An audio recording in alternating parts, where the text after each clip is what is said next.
This is the Men of High Value channel. My name is Joseph Darling. Today we're talking about practical ways for you to practice semen retention and achieve 30 days of semen retention. That's the number one goal. It's the most difficult goal because during this time frame, your emotions are gonna be all over the place and you've got to remember that. And we're gonna take one day at a time in order to achieve that goal. For some guys, it can take them a year to get to this point of actually managing a full 30 days of semen retention.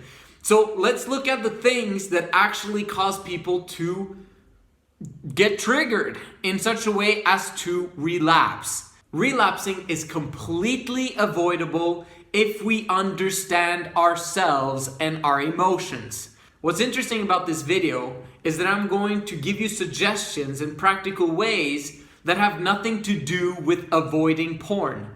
Avoiding porn is the biggest practical thing that you can do in order for you to achieve 30 days of semen retention.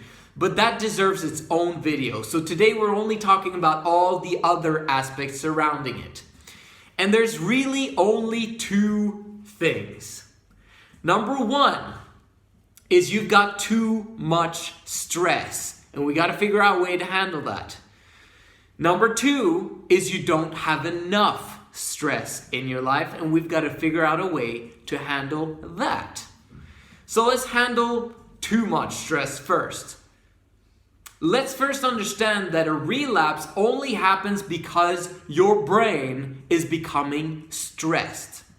You're becoming stressed, so now you're seeking comfort from the addiction that you've had for several years, and it's normal, says the mainstream. So that's what you do in order for you to comfort yourself and decrease your stress levels. Little do you know that it actually, over a long period of time, since it is an addiction, and just like any other stimulants out there, it's going to create more stress over the long run. So let's talk about that for a second.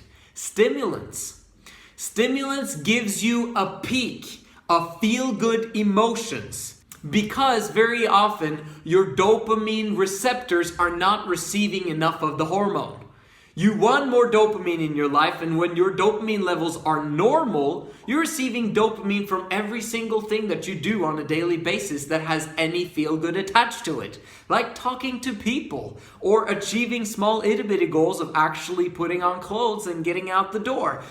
Everything in life can be a happy experience if your dopamine levels are functioning properly. But since you've been addicted to porn and masturbation for so long, your dopamine levels are out of whack, which means that you're continuously seeking spikes in dopamine and surges up. And then what happens? It comes down, and it doesn't only come down, it crashes and burns your emotions, making you emotionally unstable and all over the place because of what you put inside your body. So what I recommend in terms of achieving those 30 days, that massive milestone, is to cut out all stimulants during that time frame of 30 days. All of them. I'm talking alcohol, I'm talking cigarettes, I'm talking caffeine, I'm talking as little sugar as possible. Look behind the boxes, man. Does it have sugar? At least as the top 5 products. Don't buy it. Don't eat it. Okay? Because it's not necessary for you, and it's gonna put your brain all over the place. Avoiding stimulants is gonna help you massively towards getting to the 30 days. The second point in terms of allowing your body to not have too much stresses on it would be to get a proper amount of sleep. 8 hours of sleep, in my opinion, is minimum. Now, some people say, well, I can last on 4 hours, as Donald Trump. And other people say 6 hours and 7 hours is enough for me. Bro, I recommend, in the long run, be okay with doing 8 hours of sleep per day, every day. I highly recommend that you get your full 8 hours and that you prioritize the hours before midnight. I look at the hours before midnight as being the value of 2 hours. So let's say if you go to bed at 11 o'clock, that 1 hour before midnight is worth 2 hours of sleep. Just look at it that way, because if you manage to fall asleep early, man, you're gonna feel fantastic the next day. Also, a quick tip on sleeping: your body knows when it has gone 16 hours without sleep. So if you wake up at 10 o'clock, you sleep and sleep and sleep, and then you wake up at 10 o'clock, your body will not want to sleep at 10 or at 11 or at midnight. It'll wait until 2 a.m. before, now you're getting tired. So in order to switch that routine, wake up early next time, 7, 6 o'clock, and then stay awake the entire day. Trust me, after 16 hours, your body knows it's time to sleep. And then go to sleep. Go to bed the same time every single day and wake up the same time every single day. And in the morning when you wake up, make sure you've got a deadline to do something so that you actually get out of bed and make things happen immediately after that. Your body is going to feel fantastic once you get the proper amount of sleep, and it is going to drastically help you towards your journey towards those 30 days. And once you've taken away the stimulants, once you're getting your proper amount of sleep, if you're still having stressors on your body and that you emotions are all over the place, it probably has to do with your nutrition. Are you eating enough?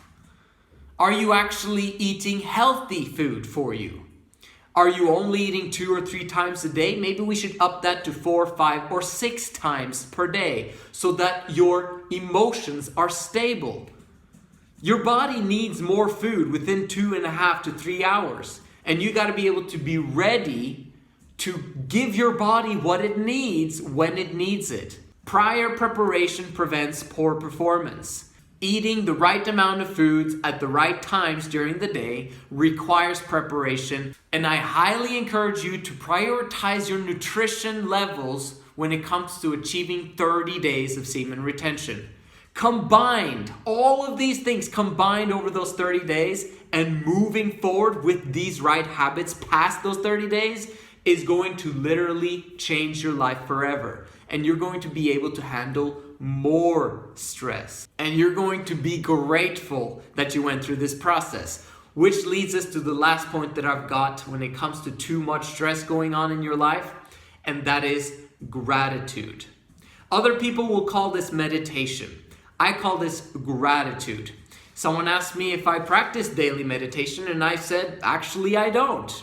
What I practice is being grateful all the time throughout my entire day. If at any point in time I feel that my emotions are being a little bit all over the place, or something feels off, or I'm not really happy, I know immediately that it's because I'm not being grateful for the things that I already have, for the things that I'm already experiencing.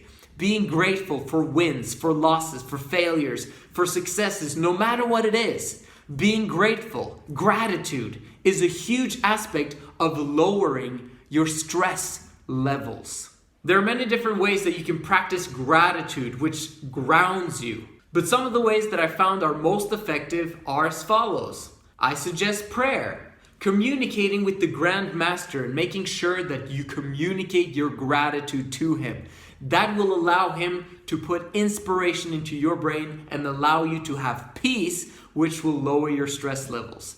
Another way is having a journal and writing in it basically gratitude thoughts. And throughout the day, whenever you have a good thought or an inspirational thought, then write it down in that journal.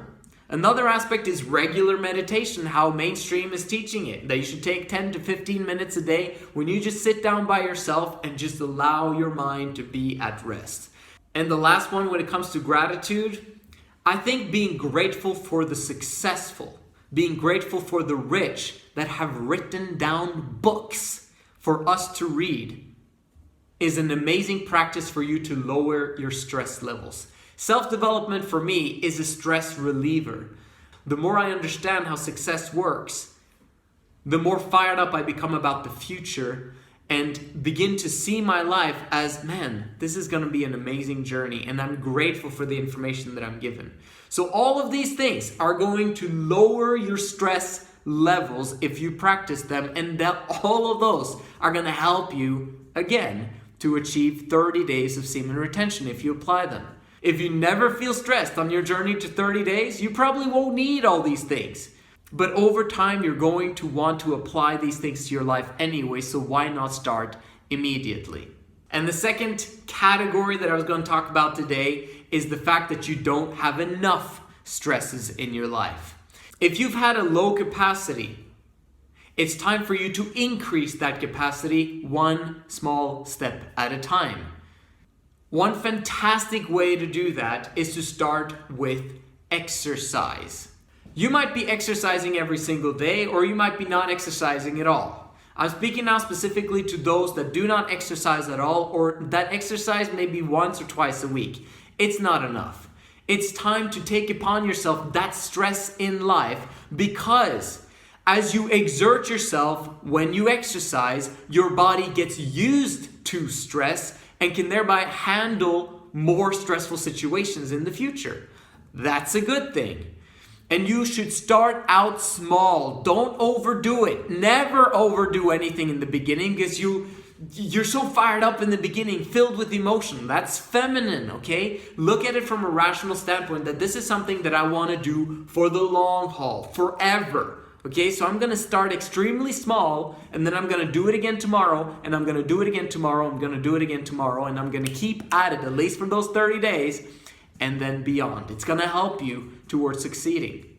When it comes to not having enough stresses in your life, it basically comes from the fact that you don't have a goal. You don't have a purpose. You don't know where you're going. Putting more stress into your life means that you need to have a plan of action. You need to know what you want your life to look like. What's your preferred lifestyle? Once you understand that, you know that there are certain steps that you need to take in order to get there. Number one thing I recommend for those that haven't started a business yet is not to start a business. It is to have a full-time job. Get yourself a job as soon as possible. If you don't have a job, it's a problem. What I would recommend is for you to apply for a job every single day if that's all you can handle right now. That's perfect. That's fine. Go for it. If you can handle that, do 2, 3, 5 applications every single day. Maybe you should do 10, 15, or 20. Apply for 20 jobs every single day until you've got a job. And if you've been rejected by 20 people or 100 people, if you've done this a whole 5 days, you might need some help with that resume or the way you look or hygiene or whatever it is. But no matter what, if you keep at it, you keep failing, you're going to get there. Not having a full-time job causes more stress on your brain and on your body, because you're being reliant on someone else. You're being reliant on the government. You're beginning to feel bad about yourself. When you have a full-time job, you know that you can provide for yourself. You don't need the government to take care of you. And that stress that you're taking upon yourself is a fantastic stress and is going to alleviate a lot of your other stresses over time. The idle mind is the devil's workshop. We've heard that saying before, and it's so true. And that is why it's critical that you've got this full-time job. It fills up half of your day so that you don't have time to sit alone at home in front of your computer. Having a full-time job is absolutely fantastic to keep you above water, and most importantly, putting you in front of other people. When you have a full-time job, you're serving others, and you should be fired up about it. I'm fired up about serving people. That's when I get the most fired up, and you should too. That stress is a positive stress in your life, and the more you serve people, the more you'll figure out that most people are good, genuine, honest people who care about you if you initiate the care first. Going out there and serving others, forgetting yourself and going to work will massively help you to increase your capacity to serve even more. I'm talking right now about accomplishing 30 days of semen retention. So having a job is critical in that aspect. Getting a job, having that job, and keeping it is crucial on your journey. I would recommend that maybe you don't start your side hustle in a business before you've achieved your 30 days of semen retention. I always state that, you should have a financial goal and you should do that and the other, because if you only focus on semen retention, don't think about the pink elephant. You're going to think about the pink elephant. So that's why it's not enough to just have semen retention as a goal. But for the first 30 days, man, taking upon yourself to start a full-blown business, I don't think it's a good idea. I think the best way to start that process is to have a full-time job. Maybe even a second or third job in order for you to be busy. You want to be busy, but not too much stress, but enough stress that your capacity is increasing and you don't have time for porn and masturbation, and you are out there social, connecting with other people. Loneliness is one of the biggest stress factors in life.